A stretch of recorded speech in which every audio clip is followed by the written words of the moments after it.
नमस्कार, इस खास बुलेटिन में आपका स्वागत है। मैं हूं रुचि शर्मा। वर्चुअल डिजिटल एसेट्स पिछले कुछ सत्रों से तेजी से बढ़ रहे हैं। ब्लैक रॉक और अन्य फाइनेंशियल सर्विस दिग्गजों द्वारा कई स्पॉट बिटकॉइन फाइलिंग से गति प्राप्त कर रहे हैं।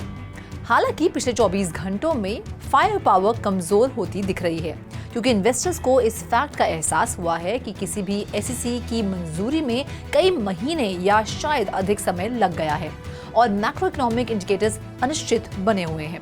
परिणाम स्वरूप मार्केट कैपिटलाइजेशन के हिसाब से सबसे बड़ी क्रिप्टो करेंसी बिटकॉइन हाल ही में 0.07% की गिरावट के साथ $30,325 के करीब ट्रेड कर रही थी। ईथर मार्केट कैपिटलाइजेशन में दूसरी सबसे बड़ी क्रिप्टो हाल ही में लगभग 1.3% की गिरावट के साथ $1,860 पर ट्रेड कर रही थी। एनालिस्ट को उम्मीद है कि शुक्रवार को ऑप्शन कॉन्ट्रैक्ट एक्सपायरी से पहले BTC काउंटर पर आतिशबाजी देखने को मिलेगी। दोनों ओर से $30,000 से ब्रेक देखने के लिए एक महत्वपूर्ण स्तर होगा। अन्य प्रमुख क्रिप्टो बड़े पैमाने पर ADA और SOL के साथ लाल रंग में थे। स्मार्ट कॉन्ट्रैक्ट प्लेटफॉर्म कार्डानो और सोलाना के टोकन हाल ही में दोनों 4% से अधिक गिर गए। हालांकि बिटकॉइन कैश एक रेयर ब्राइट स्पॉट था, जो लगभग 16% बढ़कर एक नए स्तर पर पहुंच गया।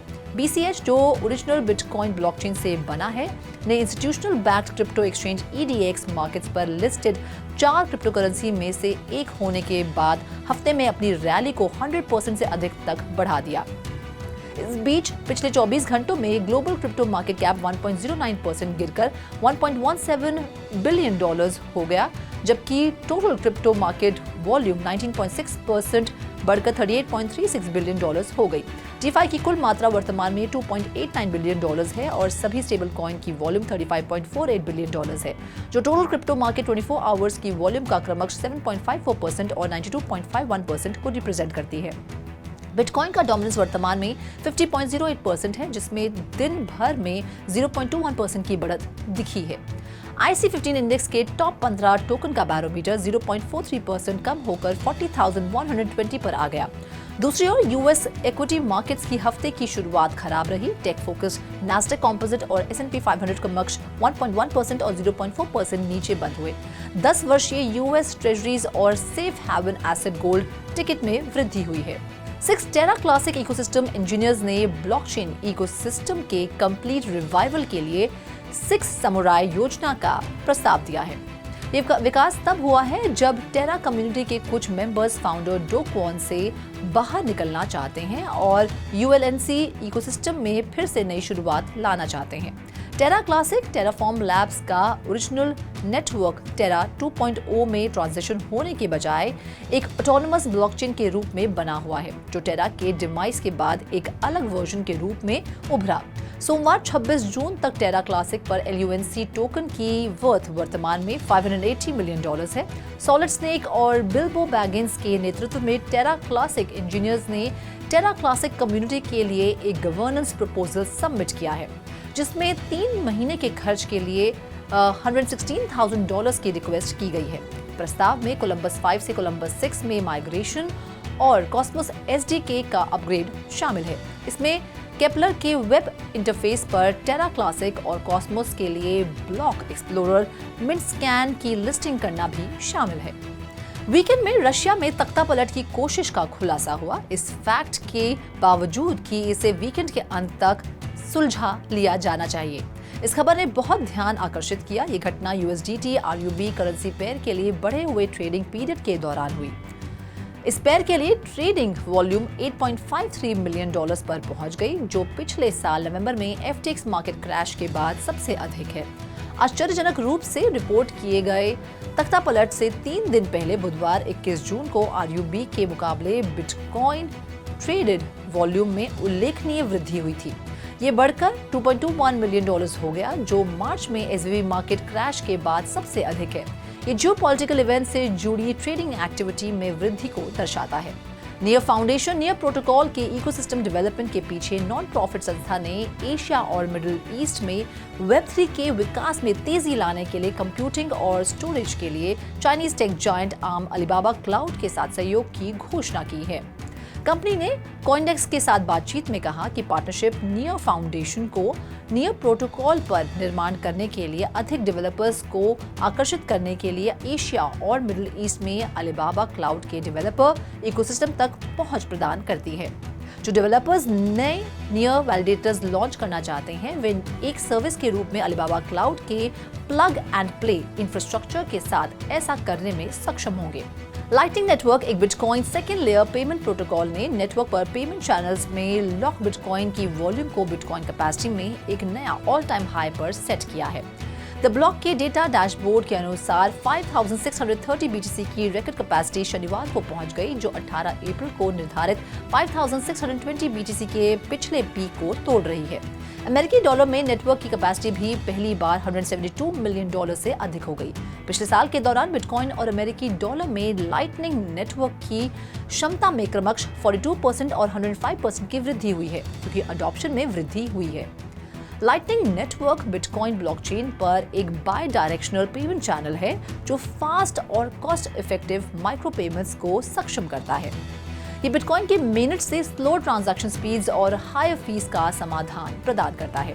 यूजर्स आपस में पेमेंट चैनल्स खोल सकते हैं, जिससे ऑफ चेन ट्रांजैक्शंस बाद में ब्लॉकचेन पर सेटल हो सकते हैं। जैसे जैसे कीमतें बढ़ रही हैं, उसी समय नेटवर्क का विस्तार हो रहा है। अधिक क्रिप्टो एक्सचेंज इसे अपना रहे हैं और बिटकॉइन ब्लॉकचेन पर मिंट किए गए NFT जैसे टोकन ऑर्डिनल्स में रुचि बढ़ रही है। इस महीने बिटकॉइन एक्सचेंज ट्रेडेड फंड के लिए कई नए एप्लीकेशंस के साथ इन डेरिवेटिव प्रोडक्ट्स में इंस्टीट्यूशनल इनफ्लोज एक बार फिर बढ़ गया है। ब्लूमबर्ग के सीनियर ETF एनालिस्ट एरिक ने हाल ही में नोट किया कि bitcoin futures fund ProShares bitcoin strategy ETF में इंस्टीट्यूशनल फंड्स डाले जा रहे हैं। पिछले हफ्ते फंड को एक साल में अपना सबसे बड़ा वीकली इनफ्लो $65.3 मिलियन प्राप्त हुआ, जिसमें एसेट $1 बिलियन से अधिक थे। प्रोशेयर्स का BITO एक popular US institutional investor fund है जो लॉन्च होने वाला पहला BTC लिंक्ड ETF है। ये बिटकॉइन की कीमतों को पूरी तरह से ट्रैक करता है। स्पॉट कीमतों में सालाना 1.05% की कमी होती है और इसमें 0.95% फी होती है। 2023 के बाद से प्रोशेयर्स के BITO ने 59.6% की बढ़त दर्ज की है, जो BTC मूल्य वृद्धि के अनुरूप है।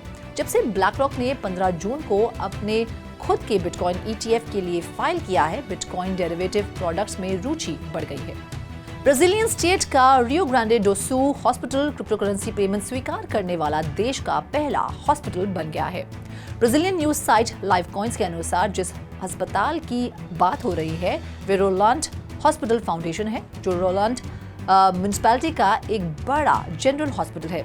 FHR म्युनिसिपैलिटी का सबसे पुराना हॉस्पिटल है। FHR पेशेंट्स अब अपने मेडिकल बिल्स पे करने, आउट पेशेंट ट्रीटमेंट के लिए पे करने और दवा खरीदने के लिए क्रिप्टोकरेंसी का उपयोग कर सकते हैं। म्युनिसिपैलिटी की आबादी लगभग 22,000 लोगों की है, लेकिन ये पहले से ही क्रिप्टो अपनाने वाला हॉस्पिटल बन गया है। न्यूज आउटलेट के अनुसार म्युनिसिपैलिटी में लगभग 120 मर्चेंट्स और सर्विस प्रोवाइडर्स बिटकॉइन और अन्य क्रिप्टो एसेट्स को पेमेंट के रूप में स्वीकार करते हैं। मीडिया आउटलेट ने दावा किया कि रोलांड ब्राजील में सबसे बड़ा क्रिप्टो अडॉप्शन हब बन गया है। यूरोप में बाइनेंस भी बढ़ती जांच के दायरे में आ रहा है। US securities and exchange commission वर्तमान में ट्रेडिंग वॉल्यूम के हिसाब से दुनिया के सबसे बड़े क्रिप्टोकरेंसी एक्सचेंज पर मुकदमा कर रहा है। हालांकि ऐसा प्रतीत होता है कि एक्सचेंज को यूरोप में लाइसेंस प्राप्त करने में कठिनाई हो रही है। ऑफिशियल वेबसाइट के अनुसार एक्सचेंज के पास France, Italy, Spain, Poland, Sweden और लिथुआनिया में virtual asset service provider licence है। ऑस्ट्रिया सहित अन्य देशों में बाइनेंस का यूरोपियन एक्सपेंशन रुक रहा है। जर्मन मैगजीन फाइनेंस फॉरवर्ड की एक रिपोर्ट में दावा किया गया है कि अथॉरिटी के प्रेशर के कारण बाइनेंस ने ऑस्ट्रियन फाइनेंशियल मार्केट अथॉरिटी के साथ रजिस्ट्रेशन के लिए एक एप्लीकेशन वापस ले ली है। अथॉरिटी और एक्सचेंज ने इस मुद्दे पर सार्वजनिक रूप से कोई टिप्पणी नहीं की है। बाइनेंस ऑस्ट्रिया GmbH की स्थापना ऑस्ट्रिया में हुई थी, लेकिन ऑस्ट्रिया में एक्सचेंज का विस्तार विफल हो गया। एक महीने के भीतर यूके, नेदरलैंड्स, बेल्जियम और साइप्रस से विड्रॉल्स के साथ कंपनी को यूरोप में बढ़ते दबाव का सामना करना पड़ रहा है। हालांकि ऑस्ट्रियन कस्टमर्स एप्लीकेशन विड्रॉल लेना जारी रख सकते हैं, क्योंकि अगर बाइनेंस को लाइसेंस प्राप्त होता है तो वो मार्केटिंग और एडवर्टाइजिंग एक्टिविटीज शुरू कर सकते हैं। क्रिप्टोकरेंसी एक्सचेंज बाइबिट ने सोमवार को घोषणा की कि उसे डिजिटल एसेट्स के लिए कस्टडी और एक्सचेंज सर्विसेज के प्रोविजन के लिए साइप्रस में लाइसेंस दिया गया है। कंपनी, जिसका हेडक्वार्टर्स दुबई में है, ने दावा किया कि ये कार्रवाई लोकल लॉज का पालन करने के प्रति उसके एक्शन को दर्शाती है। जापान में रेगुलेटरी स्क्रूटनी का सामना करने और कनाडा और यूनाइटेड किंगडम को छोड़ने के बाद यूरोपियन यूनियन में एक्सचेंज की उपस्थिति अब लाइसेंस के कारण मजबूत हो गई है। जेमिनाई ने बैंकक्रप्ट लेंडर वॉयजर डिजिटल के कस्टमर्स के लिए क्रिप्टो विड्रॉल्स के लिए समर्थन जोड़ा है। वॉयजर विक्टिम के लिए क्रिप्टो ट्रांसफर जुलाई 2023 तक खुले हैं और विड्रॉल्स की प्रोसेस के लिए उन्हें एक जेमिनाई अकाउंट बनाना होगा। वॉयजर के बैंकरप्सी से प्रभावित कस्टमर्स 23 जुलाई 2023 तक जेमिनाई अकाउंट के माध्यम से क्रिप्टो करेंसी निकाल सकते हैं। टेरा लूना और 3 Arrow कैपिटल के कोलैप्स के बाद क्रिप्टो कंटेंजन के बीच वॉयजर डिजिटल ने जुलाई 2022 में बैंकरप्सी प्रोटेक्शन के लिए फाइल किया। मार्केट में सेल ऑफ प्रेशर के कारण क्रिप्टो लेंडर द्वारा ट्रांजैक्शन रोक दिए जाने के बाद कस्टमर विड्रॉल्स फिर से शुरू होने का इंतजार कर रहे हैं। मई में प्लेटफॉर्म ने घोषणा की कि विड्रॉल रोकने और बैंकरप्सी फाइल करने से पहले उनके अकाउंट्स में रखी गई समान डिजिटल एसेट्स में रिफंड के साथ कस्टमर्स अपने क्रिप्टो डिपॉजिट का 35% रिकवर कर सकते हैं। अनसपोर्टेड एसेट्स और native Voyager token VGX USDC stable coin के माध्यम से रिकवर किए जाएंगे। अवधि के अंत तक वापस नहीं लिए गए किसी भी टोकन को लिक्विडेट कर दिया जाएगा और कैश प्रोसीड्स कस्टमर्स को वितरित की जाएंगी।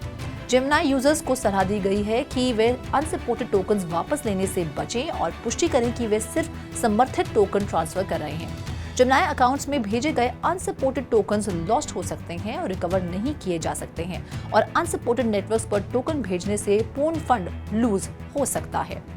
इस खास बुलेटिन में फिलहाल इतना ही। आप देखते रहिए 3 TV और ज्यादा अपडेट्स के लिए लॉग ऑन करें हमारी वेबसाइट www.3versetv.io पर या फिर QR कोड को स्कैन करें।